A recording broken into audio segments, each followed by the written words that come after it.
የተረገመው ጎጆ ደጃፍ ላይ ቆሜያለሁ።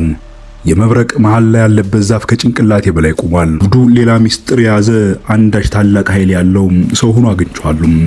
አብዱ በፈቃደኝነት ሲስጠኛ የቆብ ዘርኪታ የተዘጋው ጥንታዊ በር ሲከፈት ከውስጡ የገጠመኝ ግን የገዳም መንፈስ ያልሆነ አስፈሪ ነገር።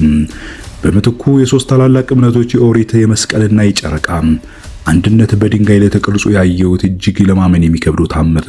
ይህ የአባቶቻችን ቃል ኪዳን ነው። ይህ እውነት ለዘመናት የቆየው የልዩነት ፖለቲካ ፈርሶ ኢትዮጵያን በንጹህ ልቧ ወደ ፍቅር እንድትመለስ የመጨረሻው ተስፋ ነው።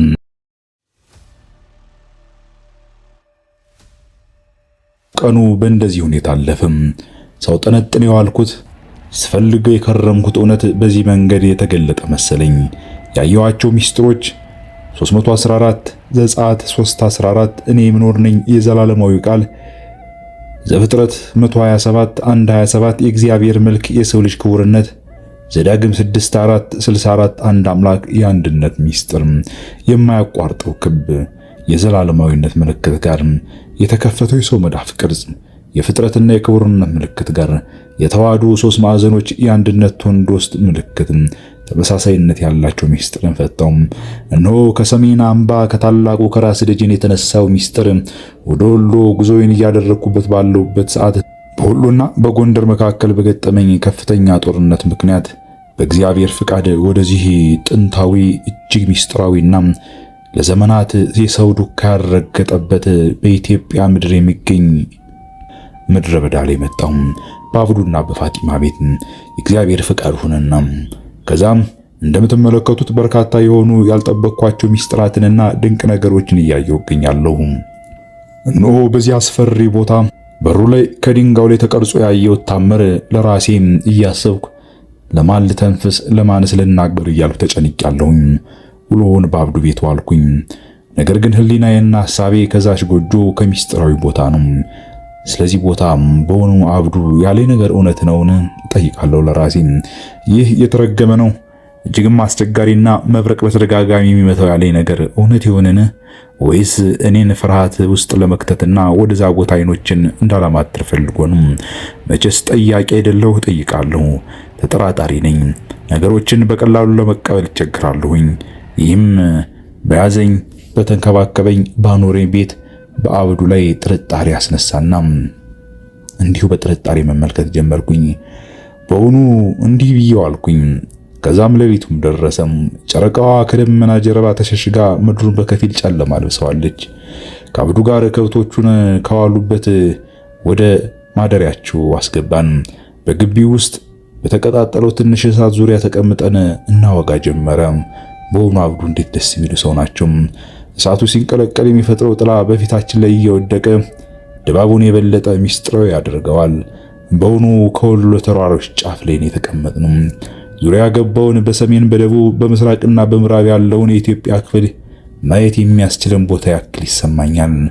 በእውኑ እጅግ ደስ የሚል ከሰሜን በኩል ይዞት የሚመጣው የታላቁ የራስ ደጀን ቅዝቃዜ እየተጋባብን ከዛም ወደ ተከዚ ዞር ብለንም እየተመለከትን አንዳንዴም የአፋር የሙቀት ወላፈን እያቀመሰን እጅግ ውብ የሆነ ምሽትን እያሳለፍን ነው። በእውኑ ጉዞዬን እንደመቀጠልና መዳረሻዬ አፋር እንደሆነ ለአብዱ ነገርኩት። ይህንን ስለው የአብዱ ፊት ላይ የነበረው የረጋ ፈገግታ በድንገት ጠፋ። በሳቱ ወላፈን በብርሃን ውስጥ የታየኝ አይኖቹ ውስጥ ድንጋጤ ሳይሆን የዘመናት ናፍቆትና ህመምም ጭምር ነበረ። አልገባኝም። አብዱ እሳቱን እየቆሰቆሱ በወሎኛ ዘዬ እንዲህ አሉኝ። አፋር እሳትና እውነት የሚፈተንበት ምድር። ልጄ ወደዚያ መሄድህ የአጋጣሚ አይመስለኝም። አብዱ ድምፃቸውን ዝቅ አደረጉ። ፋጢማና ልጆቹ መተኛታቸውን ካረጋገጡ በኋላ ወደ እኔ ጠጋ ብለው የልብ ወለድ ሳይሆን የህይወት ሚስጥራቸውን ቋጠሮ ፈቱም። እኔ የምታየኝ አብዱ እባላለሁ አሉም። ስማቸውን እንደማላውቅ ሁሉም አላህን የማመልክ ሶላትን የምሰግድ ሙስሊም ነኝ። ነገር ግን የደም ስሬ የሚፈሰው ከሌላ ምንጭ ነው አሉ አብዱ እጃቸውን ወደ ደረታቸው አስጠጉም። የኔ ቀደም አያቶች ከዛሬ 100 ዓመታት በፊት ከአፋር በረሃ የተሰደዱ አርብቶ አደሮች ነበሩ። ስማቸው የዘርዓ ያዕቆብ ዘሮች ይባላሉ። አሉኝ። ሚስጥራዊ ስማቸው ዘርዓ ያዕቆብ ይባላሉ አሉኝ። በዘመኑ በነበረው ጦርነትና ግዳጅ ምክንያት እስልምናን ተቀበሉ። ስማቸው ተቀየረ፣ ማንነታቸው ተሸፈነ። ነገር ግን ብሎ ቆዘሙ አብዱ የሚነግሩኝ ነገር ለማመን እጅግ እየከበደኝ ነው። አብዱ ቆም አሉና ዙሪያውን ገለማምጠው በዓይኖቻቸው ፈትሸው ማንም እንደማይሰማቸው ሲያረጋግጡ እኔን ትኩር ብለው ተመለከቱኝ። አያቴ ሼህ ሰይድ ይባሉ ነበረ። ግን ሌሊት ብቻቸውን ሲሆኑ ሲያለቅሱና ሲጸልዩ ይሰማቸው ነበረ። እኔን የሚወዱኝና ከሌሎች ልጆቻቸው አብልጠው ፍቅርን የሚሰጡኝ ምስጢርም የሚነግሩኝ ስለነበሩ ብዙም ከኔ ደብቁም እውነትን ሲምሉም በያዕቆብ አምላክ በእስራኤል አምላክ እያሉ ይልምሉ ነበር። ልጁኝም አንድ ቀን እንዲህ አልኳቸው አባቴን፣ እኛ ሙስሊም አይደለንም እንዲህ አባባ? ለምን በያዕቆብ አምላክ እያሉ በክርስቲያኖች አምላክ ይምላሉ ብዬ ጠየኳቸው አሉ አብዱም። የአብዱን ፊት ስመለከተው አይናቸው በእንባ ቅርር አለ። አያቴ ጭንቅላቴ እንደባበሱኝና እንዲህ አሉኝ፣ ልጄ ቅርፊታችን የዘመን ቀለም ቢቀባውም ፍሬያችን ግን የጥንቱ ነው። እኛ የጠፋው ያዕቆብ ዘር ነን። ይህንን ለማንም እንዳትናገር፣ ነገር ግን ዘርህን እንዳትረሳ። በእውኑ አያቴ የተናገሩኝ እስከዛሬ በልቦናዬ መዝገብ ውስጥ አለ። ልጄ ቅርፊታችን የዘመን ቀለም ቢቀባውም ፍሬያችን ግን የጥንቱ ነው። እኛ የጠፋው ያዕቆብ ዘር ነን። ይህንን ለማንም እንዳትናገር፣ ነገር ግን ዘርህን እንዳትረሳም ነበር ያሉኝ በማለት አብዱ ያቀረሩ አይኖቹን እንባ ለቀቀባቸው። ደነገጥኩኝ። ምን አይነት ታምር ነው እግዚአብሔር ሆይ! እስ ነገር ነው እኒህ ሰው የሚነግሩኝ። እኔ ምንም ጉዳይ ሳልነግራቸው አመጣጤን ለምን እንደመጣው ወዴት እንደሚሄድ እንኳን በቅጡ ሳያውቁ ይህንን ምስጢር ለኔ ለምን ነገሩኝ? በልቦናዬ መዝገብ ያስኩት። ይህንን ስሰማ ሰውነቴ በድንጋጤ ነዘረኝ። አእምሮዬ በፍጥነት ወደ ኋላ ተመለሰም። በእውኑ ጠፋው ለዘር ያ በሰሜን አምባ ያገኘሁት ጠፋው ለዘር የተባለው ተራራ ላይ በሰሜን ኢትዮጵያ ከደባርቅ ወደ በየዳ በምትሄዱበት ሰዓት በየዳ አካባቢ የሚገኘው አካባቢው ማህበረሰብ ጠፋው ለዘር የሚለው ተራራ ሰሜን አካባቢ ከኒያ ከታላቁ አባት ሚስጥርን ተቀብዬ ወደ አፋር ያቀናውበትና መንገድ የጀመርኩበት ቦታም ከሳጥኑና ከሚስጥራዊ መንገድ ጋር እጅግ የተቆራኘ ማንነት ያለው ጠፋው ለዘር የሚል ነበርም። አብዱ ቀጠሉም። አያቴ ጸሎተኛ ነበሩ፣ ግን ጸሎታቸው ከመደበኛው የተለየ ነበርም። የዘር ሐረጋችንን በቃላቸው ይቆጥሩ ነበርም። እንደ መቁጠሪያ እየደጋገሙ ከአባታቸው ጀምሮ እስከ ሰሎሞንና ሳባ ዘመን ድረስ የሚመስል ረጅም ስም ዝርዝር ይዘረዝሩ ነበርም። ያ የዘር ሐረግ ዝም ብሎ ስም አልነበረም። በሆኑ ልጄ የተቆለፈ ካርታ ነበረም። እኒህ ሰውዬ ምንድን ነው የሚነግሩኝ? ኑዛዜያቸውን እየነገሩኝ ነው? ሚስጥራቸውን እያካፈሉኝ ነው ወይስ ምን? ጥያቄ ከላይ ሆነም። እዚህ ጋር አንድ እንቆቅልሽ የፈታው መሰለኝ። እኒህ ሰው የኔን ማንነት በተወሰነ ደረጃ ተረድተዋል መሰለኝ ብዬ እንዳስበውኝ። በኢትዮጵያ ታሪክ ውስጥ ቤተ እስራኤላውያን ወይም በክርስትና እንዲሁም በእስልምና ውስጥ ተሸፍነው የኖሩ የድብቅ አይሁዳውያን ታሪክ አለ። ይህም የአብዱ ቤተሰብ ከነዚህ አንዱ ሊሆኑ ይችላሉ ብዬ መጠርጠር ጀመርኩኝ። ምናልባት አብዱ ጠየቅኳቸው። አብዱ አልኳቸው፣ ድምጽ እየተንቀጠቀጠ። አያቴ የሰጡህ ቅርስ ወይም ወርስ የለም? ምናልባት የጻፉት ወይም የሚያስቀመጡት ምልክት ብዬ ጠየቅኩት። አብዱ ፈገግ አሉ። ያቺ ፈገግታ ጠብቄ ነበር እንደማለት ነበረች። ምናልባት ይህን ሚስጥር ስለምን ሊነግሩኝ ይችላሉ ብዬ የሞኝነት ጥያቄ እንደጠየቅኩኝ በማሰብ ዝም ለማለት ፈለኩኝ። አብዱ እጃቸውን ወደ ወገባቸው ሽርጥ ውስጥ ሰደዱ። አንድ ያረጀ በቆዳ የተጠቀለለ ኪታብ፣ ትንሽ የሆነች መጽሐፍ ወይም የአንገት ክርዝ አወጡና ኪታቡ ከውጭ ሲታይ መደበኛ የሙስሊም አባቶች የሚይዙት የመከላከያ ኪታብ ቢመስልም ነገር ግን ለዘመናት ሚስጥርን ደብቃ የኖረች ካርታ እንደሆነች ለመረዳት ችያለሁ። ይህንን አያቴ ሲሞት ሰጠውኛል። አብዱ ይህንን ለማንም እንዳታሳይ፣ ነገር ግን አንድ ቀን ከሰሜን ምድር ተነስቶ ወደ ተራራው የሚመጣም በግንባሩ ላይ የጭንቀት በልቡ ላይ የእምነት ምልክት ያለበት መንገደኛ ሲመጣ ይህንን ስጠው ብለውኛል። ልቤ መምታት አቆመ። ሰሜን ተነስቶ ወደ አፋር የሚጓዝ መንገደኛ፣ ይህ መንገደኛ አንተ ነህ ልጄ አሉ አብዱም። አብዱ የኪታቡን የቆዳ ሽፋን ቀስ ብለው ፈቱትም። በውስጡ በእርጅና የጠቆረ ትንሽ የብራና ቁራጭ ነበረም። ብራናው ላይ የተጻፈው ግን የአረማይክና የግዕዝ ቅልቅል እንደሆነ በቃላት አቀማመጡ አወቅኩት። የጥንታዊ ግዕዝ ቋንቋውን አንብቤ ተረዳው። ሌሎች ቋንቋዎችን ግን ለመረዳት ተሳነኝ። በእርግጥ የግዕዙንም ምን እያለ እንደሆነ ለመረዳት አልቻልኩም። በመሃል ላይ ደግሞ አንድ ስዕል ይታያል። ሌላም አርማይክ ይሁን ዕብራይስጥ የተቀላቀለበት የሆነ ጽሑፍ አይነትም አያለሁ። ሁለት የተጠላለፉ ሶስት ማዕዘኖች የዳዊት ኮከብ፣ ነገር ግን በመሃላቸው የመስቀል ምልክትና የጨረቃ ምልክት በአንድነት ተጣምረው ተስለዋል። ይህ ምልክት የሃይማኖት መቻቻል ብቻም ሳይሆን የመሰረት አንድነት ምስጢርም እንደሆነ ለመረዳት ያለው ምናልባት በርካታ ሚስጥራትን ከጨረቃና ከከዋክብት ከሰማይ አካላት ጋር ያገናኙ አንዳንድ በሚስጥር የተቀመጡ ሌላ አይነት የመንገድና የህይወት ገጠመኞችን ወደፊት ላገኛቸው እችላለሁ የሚል ጥርጥር ጥሎብኛል። የዳዊት ኮከብ የኦሪት መሰረት እንደሆነ ተረዳው። 314 ዘጸአት፣ መስቀል የክርስቶስ ሥጋ፣ 127 ዘፍጥረት ሰው መሆን፣ ጨረቃ የአብዱ እምነት፣ 64 አንድነት። ኦ ጌታ ሆይ ሌላ ድንቅ ታምር! ይህ ማለት 314 የኦሪት መሰረቱ የዳዊት ኮከብ መሆኑ ነው። ዘጸአት ላይ 3:14 እንደተናገረው የክርስቶስ ሥጋ 127 ዘፍጥረት። ይህ ማለት መስቀል ምልክት የሆነው እንደማለት ነው። የአብዱ እምነት 64 ምናልባት ጨረቃ መሆኑ ነው። ያዕቆብ 314 127 64 እዚህ ብራና ላይ በምስል ተገልጿል ማለት ነው። ጌታዊ መንገዱ እንዴት ነው የሚገናኘው?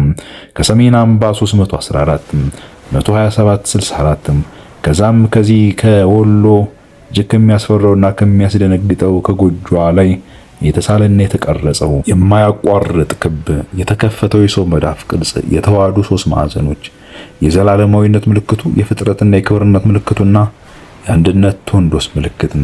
አሁን ደግሞ ያየሁትና የአብዱ የሰጠኝ ኪታብ ስዕላዊ መግለጫው የዳዊት ኮከብ የኦሪት መሰረት። ይህ ማለት ዘጸአት 3:14 መስቀል የክርስቶስ ሥጋ 127 1:27 ዘፍጥረት ሰው መሆኑም ጨረቃ የአብዱን እምነት 64 አንድነትን የሚያገናኝ ነው። ኦ ጌታ ሆይ አልኩኝ። ሶስቱ አንደኛው በቁጥር ይህ ማለት 314 127 64 በሰሜን አምባ ላይ የተሰጠኝ ቁጥራዊ ኮር ነበረም። ኛው ከዛች ከተዘጋችው ቤት በቅርጽ መልክ የተቀመጠው የማያቋርጥ ክብ የተከፈተው የሰው መዳፍ ቅርጽ የተዋሃዱ ሶስት ማዕዘኖችም የዘላለማዊነት ምልክት የፍጥረትና የክብርነት ምልክት የአንድነት ቶንዶስ ምልክት።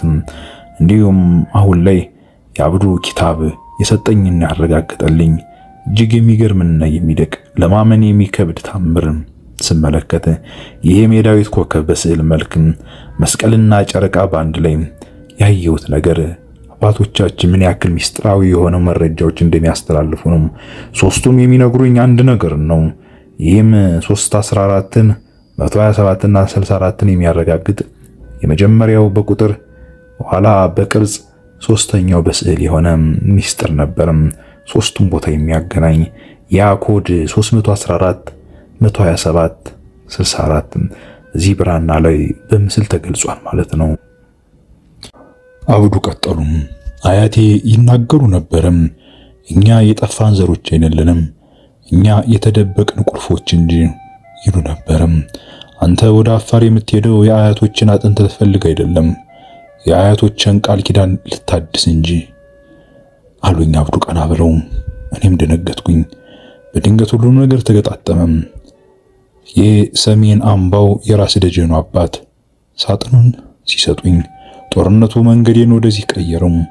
ሳጥኑን የቀበርኩበት ከጠፋው ለዘር በሚባለው ቦታ ተነስቼ እዚህ የደረስኩበት አጋጣሚ አብዱ ራሳቸው የዚሁ ዘር የያዕቆብ ነገድ እንደሆኑ ስሰማም አብዱ እጅን ያዙኝ። የእጃቸው ሙቀት የዘመናት ትስስር አለው። ያ የተቀበረ ቤት፣ ያ አትሂድ ያልኩ ቤት። አብዱ ድምጻቸው ተንቀጠቀጠ። ያ ቤት የክፉ መንፈስ ማደሪያ መስሎህ ነበር አይደል? አንተ ግን ደፋርንም። ወደዛ አካባቢ ስትሄድ ጠዋት አይቻለሁ። ከዛም ምን ስታረግ እንደነበር ከሩቅ እየተመለከቱ ነበረም። ይህንን ቃልና ሚስጥር አውጥቼ የነገርኩበት ዋና ምክንያትም ወደዛ ቦታ ሄደህ ስታረግ የነበረው ነገር ሚስጥርን ስትፈልግና ስትመረምር ይህ መሆን አለበት አያቴ የተናገሩት ብዬ ነበረም። በዚህ ምክንያት ነው ይህን ሁሉ ሚስጥር የነገርኩ ልጄ። በእርግጥ ያ ቦታ የክፉ መንፈስ ማደሪያ ነው ብዬ ነበርም። አሁን ግን ገባኝ። ያ ቤት ምናልባት የአያቶች የመጀመሪያው አባት ያረፉበት ወይም ሚስጥራቸው የተቀበረበት፣ ምናልባት ጥንታዊ ቅርሶችና መዛግብት ሊኖሩበት የሚችሉ፣ ምናልባት በርካታ መዛግብትን የያዘ በልቦናው እጅግ ረቂቅ የሆኑ ሚስጥራትን የተሸከመ ሊሆን ይችላል አሉ አብዱም። አያቴ ሁሌም ወደዛ ቤት እያዩ ይሰግዱ ነበረም። አያቴ ወደዚህ ቦታ ይዘውኝ ይመጡ ነበረም። በበረሃ ለብቻችን 1 ወርና ከዛ በላይ በዚሁ አካባቢ እንቆይ ነበርም። ሁሌም አያቴ ያንን ቦታ እያዩ ሰላምታ ይሰጡ ነበር አለኝ። እጅግ ደነገጥኩኝ። የአብዱ አነጋገር ትዝታን ወደ ኋላ ጎትቶ ከ50 እና ከ60 ዓመት ቀደም ብሎ አብዱ በልጅነት ዘመናቸው ትውስታቸውን እየሳቡ ለኔ ይነግሩኛል። አብዱ ኪታቡን መልሰው ጠቀለሉና በእጅ ላይ ያስቀመጡት። ይህ ያንተ ሐቅ ነው፣ ያንተ እውነት ነው። አያቴ ላንተ ነው ያቆዩት መሰለኝ። ምናልባትም ላንተ መሰሎቹም ሊሆን ይችላል፣ አላውቅም። ነገር ግን ይህን ፍለጋ ለሚመጣ አንድ ሰው ለዛ ትክክለኛ ሰው የሰጠው ይመስለኛል አሉም አብዱም። አያቴ አንድ ነገር ይናገሩ ነበርም።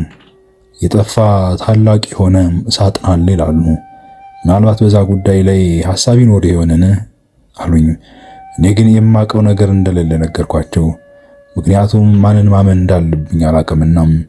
ምናልባት ያ ሳጥን ከተቀበረበት ቦታ፣ ከጠፋበት ወይም ከተሰወረበት የዚህ ኪታብ ባለቤት ትክክለኛ መኖሪያ ሊሆን ይችላል አሉኝ። አልገባኝም አልኳቸው። ሳጥኑና ይህ ኪታብ መገናኘት አለባቸው ነው ምልህ። እንግዲህ ፈጣሪ እርዳህ በማለት የመሰናበቻ ቃል የሚመስል ነገር ተናገሩም። አሁን ተረዳሁም። እኔ ሳጥኑን የቀበርኩበት ለመደበቅ ብቻ መስሎኝ ነበረ። ለካ ሳጥኑ ወደ ቤቱ ተመልሶ ነበረ። እግዚአብሔር እጄን ጠምዝዞ በጦርነት አሯሩጦ ሳጥኑን በትክክለኛ ቦታ ጠፋው ለዘር እንድቀብረው አድርጎኛል። አሁን ደግሞ ቁልፉን የአብዱን ኪታብን እዚህ እንድወስድ አደረገኝ። ይህ የእግዚአብሔር ሥራና ታምር እንጂ ምንስ ሊባል ይችላል? ድንገት በህሊናዬ በዋሻ ውስጥ እያለው መንገድ ሲመሩኝና በርካታ ሚስጥራትን ሲገልጡልኝ ከነበሩት አንዱ የኒውሮ ሰርጅኑ የዶክተሩ በወረቀት ተጽፋ የተሰጠችኝ መልእክትና ሐሳብ ናት። ናቡቴ ሲጨንቅህና ፈተና የበዛብህ ሲመስል ሁሌም ብቻ አንብባት። እነሆ ከኋላ ኪሴ አውጥቼ ማንበብ ጀመርኩ። ዛሬ በገጠመ መንገድ ላይ ትላለች። ባለው ግራጫ ጭጋግ ምክንያት ምናልባት መውደቅና መጥፋትህ እንደቀረበ ይሰማ ይሆናል። ናቡቴ ሆይ ግን እመነኝ፣ ያ የጨለማው መጋረጃ ዓይንህን ከእውነት እየጋረደው ነው። አንተ ገና ታዳጊ ልጅ ነህ። ሕይወት ታላቅ የሰማይ ካርታ ናት። አንተም በዚህ ካርታ ላይ ትልቅ ጉዞ ወደፊት ይቀጥልሃል። ያ ብርሃን ሰጪ ኮከብ ልትሆን ትችላለህ። በምትወጣበት ጊዜ እግርህ የሚሰናከልበትና እርምጃህ የሚቀዘቅዝበት ጠባብ ገደል ሊሰማህ ይችላል። የወሰድከው ነገር ሁሉ ከእጅ እየተመዘዘ ያገኘውን እያጣ ሊመስል ይችላል።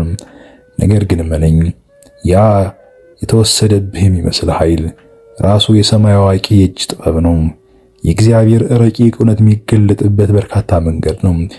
ኦ ናቡቴ ሆይ ይላል ጽሑፉም፣ የአትክልተኛውን ሥራ እግዚአብሔር ይሰራል። የደረቁትንና የበሰበሱትን ቅጠሎች በጥንቃቄ ያስወግዳል። ለምን መሰለም? ለዛሬው ውበት ሳይሆን ለነገው ታላቅ አበባ ቦታና ብርታት ለመስጠት ነው። ያ የጠፋብህ የሚመስል ነገር፣ የተወሰደብህ የሚመስል ጉዳይ ሁሉ በምትኩ ወደፊት ለሚጠብቅ የላቀ በረከት መዝጊያ ወይም ለትልቅ ስጦታ ቦታ ማሳያ ሊሆን ይችላል። እግዚአብሔር ሰጥቶ የሚወስድ አይደለም። ምናልባት የወሰደ እየመሰለ የሚሰጥ አምላክ እንጂ። አንተ እየወደኩ ነው ብለህ የምታስበው የምታሰላስለውና የሚነግርህ የውስጥ ድምጸትን ተውም። በእውነቱ በማያውቀው ወደ ላይ እየተወነጨፈ ያለ የነፍስ ምት ነውና እያንዳንዱ ስህተት፣ እያንዳንዱ ኪሳራም፣ እውነቱን ለመናገር እያንዳንዱ ፈተና ወደ ላይኛው የመውጣት ደረጃን የሚገነቡ ድንጋዮች ናቸው። ናቡቴ አድምጠኝ። በሆኑ ከፍታው ላይ ስትደርስ አሁን ያለበትን ጥልቀት ስፋቱን ስታይ እንዴት ይህ ውድቀት ሁሉ ወደዚህ ብርሃን እንዳመጣህ በግልጽ ትረዳለህ። መውደቅህ ለመነሳት ምክንያት ይሆናል። በሆኑ ግራ መጋባትህ ወደ መልካሙ የሕይወት ጎዳና እየመራህ ሊሆን ይችላል። ምናልባት እግዚአብሔር የወሰደብህና መከራ ያበዛብህ ሲመስል ወደ ቀናውና ወደ ትክክለኛው መንገድ እየቀራ ይሆናል። ስለዚህ አሁን እርፍ በል፣ ህሊናህን አረጋጋ፣ ራስህን አታስጨንቅ።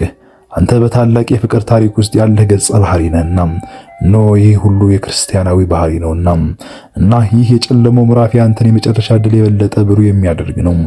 በየትኛውም ቦታውን ይህን ስታነብ ልቡን ሐሴት አድርግ። ዓይንህን ከስህተቶቹ ላይ አንስተህ በውስጥህ ያለው የማይጠፋ ብርሃን ላይ አተኩር። እየተመራ ነው እና መዳረሻ ከምትገምተው በላይ ድንቅ ሊሆን ይችላል። ናቡቴ ሆይ እግዚአብሔር በመንገዱ ሁሉ ይከተልሃልና አንተ የትውልድ አደራን የምትሸከም ሰው ትሆን ዘንድ እጠይቅሃለሁ ይላሉ ሐኪሙም። አነበብኳትና በልቦናዬ መልካም ሐሳብ ሲፈስ ተሰማኝ። የብርታትና የጥንካሬ ተስፋ እንዳልቆርጥ ሁሌም ከኋላ ኪሴ እያወጣው የማነባት መጽናኛ ቃል። አብዱ በመጨረሻም አንድ ለማለት የሚፈለጉት ነገር እንዳለ ተረዳሁና ጆሮዬን አቁሜ ማድመጥ ጀመርኩኝ። ስምህን እንኳን እኮ በቅጡ አላውቀውም አሉኝ። ደስ ባሎት ይጥሩኝ አባቴ አልኳቸው። ብለው ፈገግ አሉ። እጅግ በጣም ሚስጥራዊ ሰው ትመስላለህ። ደግሞ ልጅ ነህ ገና። ስንት ዓመት ነው? እድሜን ነገርኳቸው። ግሩም ነው አሉ አብዱም። ከዛም ቀጠሉና አብዱ ቀና ብለው ተመለከቱኝ። በል ልጄ ነገ ወደዚያ ቤት ሂድ፣ አትፍራም። የያዕቆብ አምላክ ካንተ ጋር ይሁን። በደሙ ውስጥ የሚፈሰው ብርሃን ሳይሆን የተስፋ ቃል ነውና አያቴ ያዩት ህልም ዛሬ ተፈታ ይሆንን ብለው ጠየቁም። ሌሊቱ ረጥቦ ነበረም። አዳሩን ሲያካፋ ነበር ያደረው። ነገር ግን በውስጥ ያለው እሳት እየነደደ ነው። በሆኑ የአብዱን ነገር ለማመን ተስኖኛል። ያልጠበቅኩት ያልገመትኩት እጅግም የሚገርምና የሚደንቅ ሆኖ አገኘሁት። የእግዚአብሔርን ሥራ ደጋግሜ አመሰግናለሁ። በሆኑ የአብዱ ታሪክን ሃይማኖትንና የዘር ሐረግን በአንድ ላይ ቋጥሮ ወደማይቀር እውነት እየመራኝ እንደሆነ ገባኝ። እውነትም አብዱ ወደ ትላንት ዘራቸውና ሃይማኖታዊ ማንነታቸው መመለስ የሚፈልጉ ሰው መሆናቸው በሐሳባቸው ተረድቻቸዋለሁ። ቀንና ጊዜ፣ ቦታና ሁኔታ የሚጠብቁ ሰው እና በመጨረሻም አንድ የዋሸው ነገር አለ ብለው ቀጠሉ። ያው ወደዚህ የመጣ ነው ያልኩህ በደም አይደለም። ይህንን ምስጢራዊ አደራ በዓይነ ቁራኛ አከታተል ዘንድ በዘር ሐረጋችን ተመርጬ እዚሁ ልጆችና ቤተሰቦችን መስርቼ ብቻዬን በበረሃ መኖርበት ምክንያት ለዚህ ነው። አደራን በዓይነ ቁራኛ እየተከታተልኩ ነው። ለ40 ዓመታት በላይ በዚህ የኖርኩትም በዚህ ምስጢር ነው። በእርግጥ ይሄንን ባለቤቴም ልጆችም አያውቁም። ምናልባት ከልጆች ለአንዱ ይሄንን ምስጢር ነግሬው እኔ ካለፍኩ ምናልባት አደራዬን እሱ እንዲቀበል ሊሆን ይችላል ብለው አቀረቀሩ። ለማመን የሚከብድ ታምር፣ እውነተኛ የሆነ ታምር፣ ድንቅ የሚያስብል እውነት፣ ለቃል መታመን፣ የአባትን አደራ መጠበቅ። እነሆ አብዱን ይበልጥ ወደድኳቸው፣ ይበልጥ አከበርኳቸው። የሰው ልጅ በስንት መከራና ስቃይ ባልተመቸ አካባቢና ሁኔታ የአባትን ቃል ጠብቆ እንዲህ በበረሃ መኖር እጅግ የሚገርም የእግዚአብሔር እርዳታ እና ጠብቆት ጭምር ያለበት እንደሆነም ተረዳው። በሆኑ ነገ ያንን የተረገመ የተባለን ቤት በዚሁ የተቀደሰ ኪታብ ልከፍተው አስቤያለሁ። በውስጡ የሚጠብቀኝ ነገር ምን ይሆን? በሆኑ ለማመን የሚከብድ እጅግ ታምራዊና ድንቅ የሆነ ጉዞዬን ለእናንተ እያቀረብኩላችሁ እገኛለሁ። በመላው ዓለም የምትገኙ ውድ አድማጭና ተከታታዮችም ኢትዮጵያን አታውቋትም ብላችሁ ለዚህ ነው። ኢትዮጵያ በውስጧ የያዘችው በርካታና እጅግ ተነግሮ የማያልቅ ሚስጥር አለም። እውነት እላችኋለሁ በሰሜን አካባቢ ብትጓዙ፣ በገዳማትና በአድባራት ብትሄዱ፣ እርሱን ተውትና በተራራና በሸለቆዎች ብትጓዙ የሚስጥር ክምር ታገኛላችሁ። ፍለጋችሁ ወደ ሰሜን ከሆነ ሰሜን ከደቡብ ጋር የሚያገናኘው ሚስጥር ታገኛላችሁ። ከደቡብ ወደ ምስራቅ የምትጓዙበት ሌላ ታሪክ ታገኛላችሁ። ወደ ምዕራብ የሚወስዳችሁ የታሪክ ሰንሰለትና ሚስጥራዊ ቋንቋ ታገኛላችሁ። ይህንን የምላችሁን ናቡቴ በዓይኖቼ ያየኋቸውን፣ በጆሮቼ የሰማኋቸውን፣ በእጆቼ ዳሰስኳቸውን እውነት ነው። ምናልባት ዘመን፣ ጊዜ፣ ቦታና ሁኔታ የሚገልጥበት ጊዜ ይመጣል ብለን እናምናለን። በተቻላችሁ አቅም ኢትዮጵያን ወቋት፣ ሚስጥሯን ዳስሷት። ያኔ ግሩም ገብረ ከእግዚአብሔር ትላላችሁ። የእግዚአብሔር ስራውና ድንቅ ለኢትዮጵያ የሰጣት ገጸ በረከቱ ይገርማችኋል፣ ትደነቅም አላችሁ። ሰላም በመላው ዓለም የምትገኙ ውድ አድማጭና ተከታታዮቼ፣ ቀጣዩንና እጅግ አስገራሚና አስደናቂ የሆነውን ይህንን እውነተኛ ጉዞዬንና በርካታ ተሰምተውና ታይተው የማይታወቁ እውነቶችን ለእናንተ ይዤላችሁ ቀርባለሁ። ይህንን ለሌሎች ያጋሩ። ላይክ እና ሰብስክራይብ ስታደርጉት እንዲሁም ሼር እያደረጋችሁ ለሰዎች ስታጋሩት ማህበሩ ቤተሰባችን ሁሉ ይሰፋልና ቤተሰባዊ ኃላፊነታችሁን ተወጡትም።